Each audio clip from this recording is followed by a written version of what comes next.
Zéro déchet au boulot. Bienvenue dans le podcast qui vous accompagne vers le zéro déchet au travail. Vous êtes sensible à prendre soin de la planète, œuvrer pour diminuer les déchets à la maison, mais au travail c'est le désastre. Gâchis de papier, d'emballage, indifférence des collègues, vous vous sentez démuni face à l'ampleur de la tâche. Alors, bonne nouvelle, ce podcast s'adresse à tous ceux qui souhaitent avancer de manière positive et concrète dans une démarche de diminution des déchets en entreprise. À travers ce podcast, vous allez découvrir des exemples inspirants d'individus qui font bouger les lignes au travail, des outils concrets pour réfléchir à la démarche et même partir à la rencontre de structures qui peuvent vous aider. Allez, place au sujet du jour. Bonjour à tous. L'épisode d'aujourd'hui va porter sur une solution vraiment importante et concrète pour prolonger la durée de vie de nos objets. D'éviter les déchets, c'est donc la réparation. Pour cela, j'ai invité Christophe Godon, chargé de mission à la MRES, Maison régionale de l'environnement et des solidarités de Lille, en charge des Repair Cafés. Christophe Godon, bonjour. Bonjour. Alors, j'avoue que je vous ai invité, Christophe, car j'ai un petit fait pour cette action. J'ai fréquenté différents Repair Cafés à titre personnel pour sauver de la poubelle une machine à café, un aspirateur ou une chaise de cuisine. Grâce au conseil des ingénieux bricoleurs, j'ai même réparé à plusieurs reprises mon grille-pain. L'ambiance d'un repair est à chaque fois très conviviale, joyeuse, basée sur le partage de compétences, d'outillage avec un objectif commun, éviter que les objets du quotidien ne terminent à la poubelle. Alors ce que je vous propose, Christophe, c'est de partir à la découverte des Repair Cafés, mais aussi de nous transmettre votre regard sur la mise en place de ce dispositif dans la sphère professionnelle. On y va ? Oui, allons-y. Alors Christophe Godon, pouvez-vous vous présenter et plus particulièrement votre mission en lien avec les Repair Cafés ? Voilà, donc je suis Christophe Godon, je suis chargé de mission à la Maison régionale de l'environnement et des solidarités à Lille. Je suis chargé de mission Repair Café, c'est-à-dire accompagner les Repair Cafés à émerger, à naître. J'anime également le Repair Café de Lille Centre et je copilote le réseau régional des Repair Cafés en Hauts-de-France. Une belle mission alors. Voilà. Alors, est-ce que vous pouvez nous raconter les origines des Repair Cafés ? D'où vient ce concept finalement ? Alors, c'est un concept qui est né en 2009 à Amsterdam. Martin Postma a eu l'idée de créer des ateliers de réparation dans un café, d'où le nom, Repair Café. Et c'est né comme ça, en fait. Et puis, petit à petit, ça s'est diffusé. Aujourd'hui, il y en a dans le monde entier, on est plus de 2000 à être présents. Donc 2000 Repair Cafés existent à travers le monde aujourd'hui, c'est bien voilà. ça ? Du Japon au Brésil, en Afrique, un petit peu partout dans le monde. Chouette. Et finalement, l'enjeu sociétal derrière les Repair Cafés, quel est-il ? Qu'est-ce que ça apporte pour la société, ces fameux Repair Cafés ? Alors l'enjeu sociétal, c'est d'éviter de jeter ces déchets, puisque avant d'être des déchets, c'est des objets qu'on utilise au quotidien, qui sont cassés ou en panne, et donc du coup, avec l'aide des réparateurs qui sont présents au Repair Café, on va tenter de les réparer. Voilà. Donc déjà, c'est ce premier enjeu-là. Et puis après, il y a un enjeu de monter en compétence sur la réparation. Ce sont des savoirs qui sont perdus, ou en tout cas qu'on peut acquérir. Et donc, par le biais des Repair Cafés, de façon empirique, puisqu'on ne propose pas des formations à la réparation, mais par contre, on propose de vous aider, on propose de regarder, de vous accompagner dans la réparation et de regarder comment ça se passe. Voilà, un autre enjeu. Et c'est, comme vous l'avez dit, un moment hyper convivial. Donc, en fait, c'est mettre en lien des gens entre un réparateur et une personne qui vient pour faire réparer son objet, mais aussi entre des réparateurs, entre des personnes présentes qui sont là sur un même objectif qui est de réparer des objets, de réduire les déchets. Et comment sont déployés les Repair Cafés en France ? Comment fait-on pour en trouver un à proximité de chez soi ? Alors, il y a deux façons de faire. En ce qui concerne les Hauts-de-France, nous avons un site où on est très nombreux en Hauts-de-France en tant que Repair Café. On est plus de 160. Donc, on est la plus grosse région en termes de densité de Repair Café. Donc, on a un site web qui est repaircafé-hdf.org. En fait, on peut retrouver les Repair Cafés, les contacter puisqu'on est chacun indépendants les uns les autres. Et après, au niveau national, ça va être un petit peu plus compliqué. Aujourd'hui, le réseau français est un petit peu disparate, et donc il vaut mieux aller sur le réseau international de Repair Café, www.repaircafé.org. Très bien. Voilà. Et les Repair Cafés sont déployés sous forme associative ou même pas forcément? Est-ce que c'est des groupements informels? Est-ce que il y a un statut juridique derrière? Alors, il n'y a pas de statut juridique. Ce qui nous relie, c'est une charte. Voilà, des Repair Café. Il y a 10 commandements que voilà, vous pourrez découvrir sur Internet. Mais en tout cas, on est tous différents les uns les autres. Ce qu'on va retrouver le plus souvent, c'est un collectif de bénévoles adossé à une association. Mais il peut être aussi adossé à une municipalité ou à une collectivité. Voilà, et ça peut être une association à part entière également. Donc ça, c'est dans le cadre de Repair Café qui sont pérennes et qui ont lieu régulièrement sur le même lieu avec le même collectif. Ouais, voilà. Ce qui nous relie aussi, c'est que c'est souvent un événement qui va se passer une fois par mois. Donc ça, c'est un petit peu le rythme régulier du Repair Café. C'est pas quelque chose qui se passe tous les jours parce que ce sont des bénévoles qui animent le Repair Café et donc il faut avoir du temps pour l'animer. Voilà. Mhm. Alors, comment se passe une séance concrètement? Alors, en fait, quand on est particulier, on a un objet qui est en panne ou cassé. Du coup, on va regarder où est-ce qu'on peut trouver un Repair Café le plus proche, ou en tout cas dans le temps le plus bref, parce que souvent on veut que notre appareil, voilà, vous avez cité grille-pain, aspirateur, tout ça, c'est des objets presque du quotidien. Donc, on va essayer de le réparer le plus vite possible. Et donc, on se renseigne, on prend contact. Il vaut mieux prendre contact. Alors, il y a quelquefois des inscriptions, mais c'est rarement le cas. Mais il vaut mieux prendre contact pour savoir si notre appareil est réparable, voilà, dans ce Repair Café là, puisque chaque Repair Café est différent les uns les autres, mais ça dépend aussi des compétences des bénévoles qui sont présents. Donc du coup, on prend contact et puis après on se présente au Repair Café. Souvent l'objet est pesé parce que pour nous ça peut être c'est un bon indicateur de résultat. Ensuite, suivant le type d'appareil qu'on a, on va être redirigé vers un bénévole qui est compétent dans ce domaine-là. Et puis voilà, mais en fait on fait la réparation à l'aide du bénévole. Si c'est réparé, tout le monde va être super content. Si c'est pas réparé, ben voilà, ça arrive, hein, c'est dommage. Et du coup, on note sur une fiche de suivi si c'est réparé ou non. Et puis après, voilà, vous repartez avec l'objet, qu'il soit réparé ou non. Parce que chaque personne vient et reste responsable tout au long de la réparation et après de l'objet.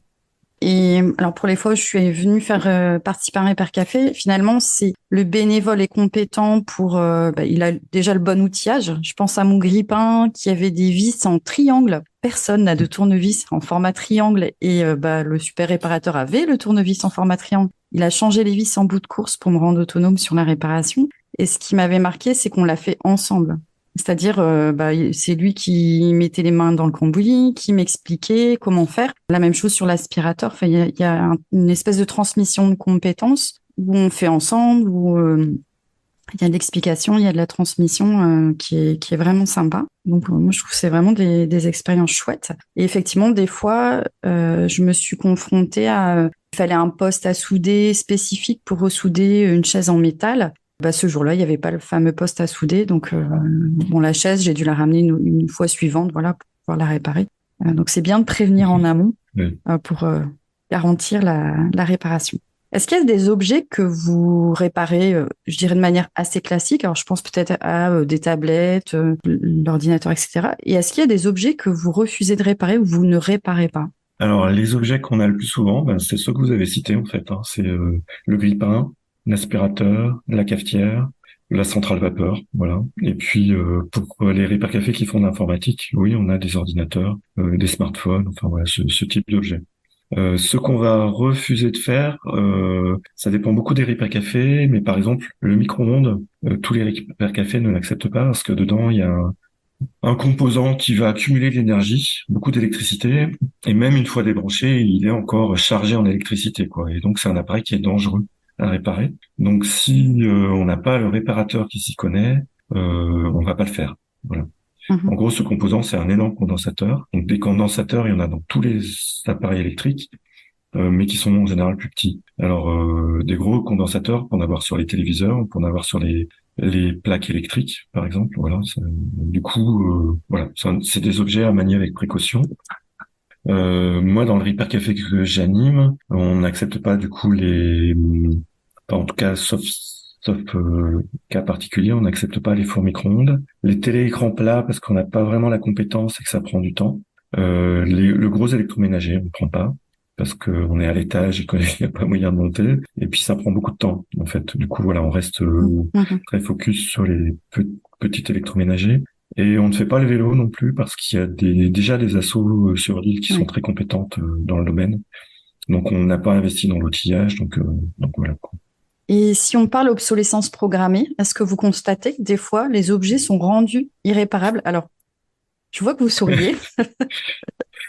Est-ce que vous êtes confronté à ça? Oui, mais en fait, c'est toujours compliqué de parler d'obsolescence programmée, mais on peut parler, par exemple, sur les imprimantes, très clairement. Quand il y a des programmes qui font qu'au bout de temps d'impression, l'imprimante ne marche plus, ou que les cartouches d'imprimantes sont programmées pour autant d'impressions et après ça ne marche plus. Donc là, typiquement, oui, c'est programmé. De dire que un condensateur sur un téléviseur est placé juste à côté de la carte d'alimentation. Donc le condensateur, c'est quelque chose qui ne supporte pas la chaleur. Et la carte d'alimentation, elle va chauffer. Donc du coup, voilà, au bout de tant de mois de service, du coup, ça tombe en panne. Voilà. Donc on sait qu'il y a certains téléviseurs où le condensateur est placé vraiment juste à côté. Donc on peut se poser la question, est-ce que c'est de l'obsolescence programmée ou pas? Est-ce que de mettre une carte électronique sur une bouilloire alors qu'il n'y a pas besoin de carte électronique au départ, est-ce que c'est de l'obsolescence programmée ou un mieux-être pour pouvoir programmer la température 85 degrés pour du thé, par exemple, voilà.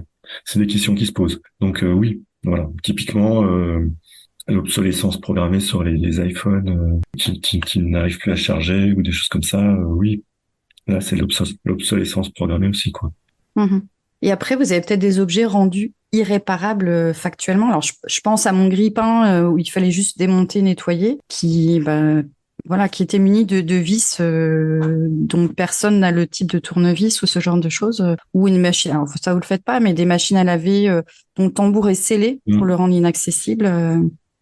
Parfois, on se confronte aussi à ce genre de. Je sais pas si vous le voyez vous-même. Oui. Après, il y a des appareils qui sont pas démontables en fait, qui sont montés de telle façon qu'on ne puisse pas les démonter sans casser des petits picots ou des choses comme ça. Alors sur les têtes de vis qui sont un peu spécifiques, c'est plutôt pour qu'on ne puisse pas les ouvrir, mais par sécurité. Voilà, c'est ce qu'on nous répond. Bon, on se pose toujours la question. Donc effectivement, nous, en tout cas, dans les Repair Café, on cherche à avoir, on est équipé au maximum des têtes de vis, mais des fois, il y en a quelques-unes qui sont fraisées pour qu'on ne puisse pas ouvrir l'appareil ou qui sont thermoscellées. Voilà, donc c'est un peu compliqué. Ouais. Donc il y a des gens qui viennent dans les Repair Café qui sont des réparateurs, qui savent faire, mais par contre n'ont pas l'outillage. Donc on a toujours une petite zone auto-réparation. Voilà. Donc ils viennent chercher l'outillage et après ils font leur propre réparation, quoi.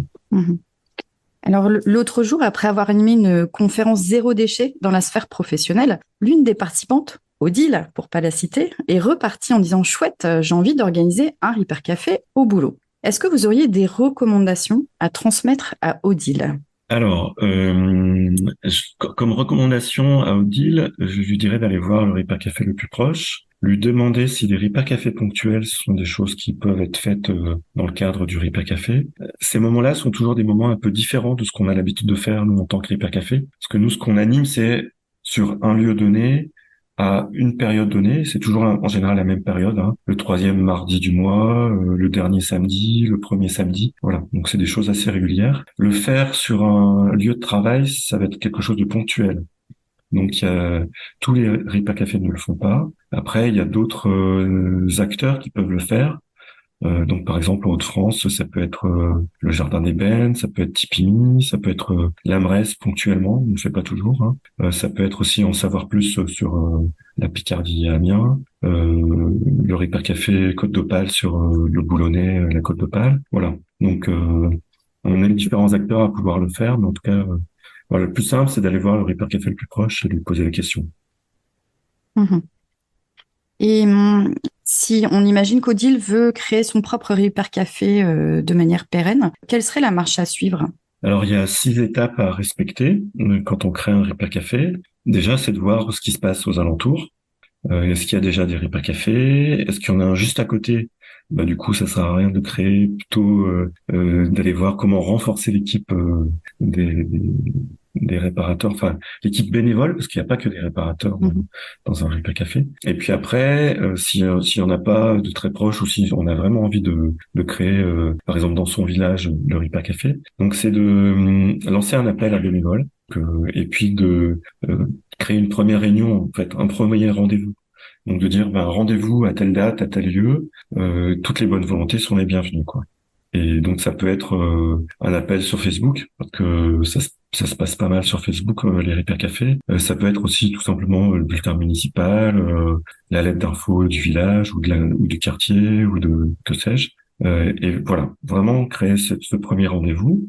Lors de ce premier rendez-vous, ben, de voir un petit peu quelles sont les forces en présence. Si on n'a que des gros geeks informatiques, ou s'il y a aussi des gens qui sont spécialisés en électronique, s'il y a des gens spécialisés en couture, en menuiserie, voilà. Donc voir quelles sont les compétences et quel jour arrange le mieux ces personnes pour faire leur hyper café. Du coup, après, c'est de s'organiser et puis de lancer le premier hyper café. Et puis voilà, lancer des temps réguliers, communiquer sur ce Repair Café, et puis lors du premier Repair Café, prendre des photos, informer les gens sur ce Repair Café, puis voilà. Et puis ça part petit à petit comme ça. Et puis après, à bien animer cette communauté bénévole. Voilà, ça aussi c'est important. Prévoir des apéros bénévoles ou des barbecues bénévoles. En ce moment, ça a le vent en poupe là au mois de juin et juillet. Voilà. Puis du coup, c'est comme ça que pérenniser le temps, le Repair Café. J'ai oublié une chose qui est très importante aussi avant de créer le premier Repair Café, c'est l'outillage. Oui, j'allais vous poser la Voilà. question. L'outillage, acheter du matériel ou faire un appel à dons. C'est assez important d'avoir un petit package d'outils, parce que souvent les bénévoles viennent avec leurs outils, mais on n'aime pas forcément les prêter à n'importe qui. Du coup, c'est bien d'avoir quelques outils de base, quoi. Est-ce qu'il y a un échange monétaire après la réparation? Alors, il n'y a pas d'échange monétaire en tant que tel, c'est-à-dire que le Repair Café est gratuit. Tout le monde peut venir et c'est gratuit. Par contre, c'est vrai qu'on a un don libre en fin de réparation, qui sert après pour soit acheter de l'outillage, soit acheter des consommables. Alors les consommables, ça peut être de l'étain pour la soudure, ça peut être des piles, ça peut être aussi la partie café du Repair Café, donc soit du café, soit de la bière, soit des boissons non alcoolisées. Ça dépend un petit peu des heures à laquelle ça se passe, mais en tout cas, voilà, ça sert à ça. Est-ce que vous avez déjà eu des expériences d'organisation de Repair Café sur le lieu de travail ou peut-être au sein de collectifs associatifs ou même au sein d'écoles? Et si oui, pouvez-vous nous en parler? Alors, on est déjà, enfin, en ce qui me concerne, j'ai déjà fait des ateliers ponctuels de réparation sur des lieux de travail, par exemple pour des agents du conseil départemental du Nord. Dans une école aussi, on est déjà intervenu, ou bien pour des sociétés privées. Et là, du coup, c'est plutôt sur le mode, il y a une petite prestation en fait, qui est le temps qu'on peut passer sur le lieu. Voilà, donc ça se passe plutôt comme ça en général. D'accord. Et les agents ou les salariés ramènent leurs propres objets, réparent avec vous? Oui, tout à fait, hein, ça se passe de la même façon que ça peut se passer sur un Repair Café, de façon plus normale, on va dire. Ils ramènent leurs objets qui sont en panne ou cassés et on répare avec eux. Donc c'est vrai que nous, on fonctionne pas du tout comme un SAV, on n'est pas un service après-vente. Donc un impératif, c'est que la personne reste avec nous le temps de la réparation, parce que c'est vraiment l'apprentissage de la réparation. Au moins, regarder comment ça se passe, au moins montrer qu'un aspirateur, c'est pas une boîte noire, ça se démonte, comment ça fonctionne. On explique aussi le fonctionnement, parce que dans 50% des cas, en fait, c'est simplement les personnes n'ont pas nettoyé les filtres ou les tuyaux d'aspiration, et donc du coup, ça s'est bouché. C'est juste de l'entretien et de la compréhension, quoi. Donc Mhm. rien que ça, c'est super important. Alors pour vous, un repair réussi, comment cela se manifeste-t-il? C'est quoi vos critères pour vous dire, là j'ai bien travaillé? Alors, pour un repair réussi, ben c'est un repair, on a tout réparé, voilà. Et en tant que bénévole, du coup, on est d'autant plus content et satisfait qu'effectivement quand on réussit une réparation. Il y a rien de plus frustrant de voir qu'il manque qu'une tablette ne fonctionne plus parce que il y a juste un petit truc qui marche plus quoi. Et donc ça c'est hyper frustrant pour nous parce qu'on se dit qu'on va jeter c'est autant de kilos de déchets, de D3E, d'électronique, voilà. Et puis quelquefois c'est pas du tout de l'électronique, mais ça marche plus et on a la même frustration parce que c'est juste un petit élément qui fait que un petit bout de plastique qui est cassé, qui fait que l'appareil ne peut plus marcher parce que on ne va pas savoir trouver de pièces de rechange en fait. Voilà. Donc ça c'est vraiment frustrant. Donc le repair réussi, c'est un maximum d'objets réparés et peut-être un peu de convivialité. Oui, tout à fait. Voilà, tout à fait. Oui, bah ça participe effectivement à la convivialité. Mais ça, je dirais que s'il y en a tout le temps. Donc c'est vrai que c'est pas un critère. La convivialité, que l'appareil ne soit pas réparé ou qu'il soit réparé, elle est toujours présente quoi, en fait. Donc c'est vrai que cet aspect-là pour moi, il est toujours réussi. Chouette. Dernière question. Est-ce que vous avez une actualité à nous partager ou envie de profiter de cet épisode pour demander, je sais pas, des choses auprès des auditeurs, aussi bien un appel aux dons, un appel à autre chose? Vous avez carte blanche. Oui, du coup, l'appel, il peut être, ça peut être un appel à la création de Repair Café. Souvent, ça paraît insurmontable, mais en fait, il faut pas grand-chose, juste un petit peu d'énergie, un petit collectif. Voilà. Et puis, si vous avez des questions, surtout ne pas hésiter à aller sur le site repaircafé-hdf.org où il y a un manuel à la création, d'aide à la création de Repair Café. Après, on est toujours en recherche de bénévoles. Donc là, c'est la même chose. Pas hésiter à prendre contact avec le Repair Café. Donc, bénévoles de Repair Café, on a beaucoup parlé des réparateurs, donc c'est important. Mais il y a aussi tous les bénévoles qui sont à l'accueil, qui expliquent ce que c'est qu'un Repair Café, qui mettent de la convivialité, qui s'occupent de la partie café. Ça, c'est aussi super important dans un Repair Café. Donc voilà, même si vous n'avez pas de compétences ou vous vous sentez pas capable de réparer, en tout cas, le sourire, prendre des photos, servir le Repair Café, mettre du lien avec les gens, tout ça, c'est super important. Voilà. Puis après, il y a un entre-deux, c'est-à-dire qu'on a envie de faire, mais qu'on sait pas forcément faire. Faut surtout pas hésiter à venir au Repair Café. Vous trouverez aussi votre compte. Voilà. Très bien. Donc, vous recherchez des bricoleurs et des géos, des gentils organisateurs, pour mettre un petit peu dans le masse. Voilà. Et en termes d'actualité, nous, on avait une actualité qui va se passer au mois d'octobre, qui s'appelle les Hauts-de-France Répare, dans la région des Hauts-de-France. Donc, tous les Repair Café qui sont volontaires ouvrent ce jour-là. Donc, c'est le 21 octobre. C'est la journée internationale de la réparation. Voilà. Pareil, prendre des infos sur le site régional des Repair Café, vous aurez tout ce qu'il faut. Très bien. Puis je relayerai l'information aussi dans le descriptif du podcast. Merci Christophe Godon pour cette mise en lumière autour des Repair Café, très intéressante. Merci à vous. Alors pour retrouver un Repair Café en Hauts-de-France, on en a parlé, ça se passe sur le site repaircafé-hdf comme hauts-de-france.org. Sinon, à travers la France, sur le site repaircafé.org ou encore sur la page Facebook Repair Café France. Alors, Christophe, je vous souhaite de développer largement ce service utile au monde et à la société. Je vous souhaite une bonne continuation dans cette mission. Merci. Merci à vous. Au plaisir.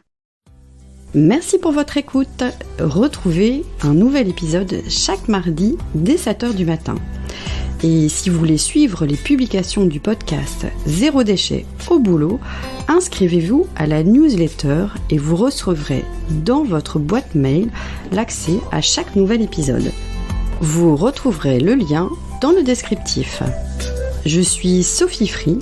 Dans la vie, je travaille pour sensibiliser au développement durable et je parle notamment du zéro déchet.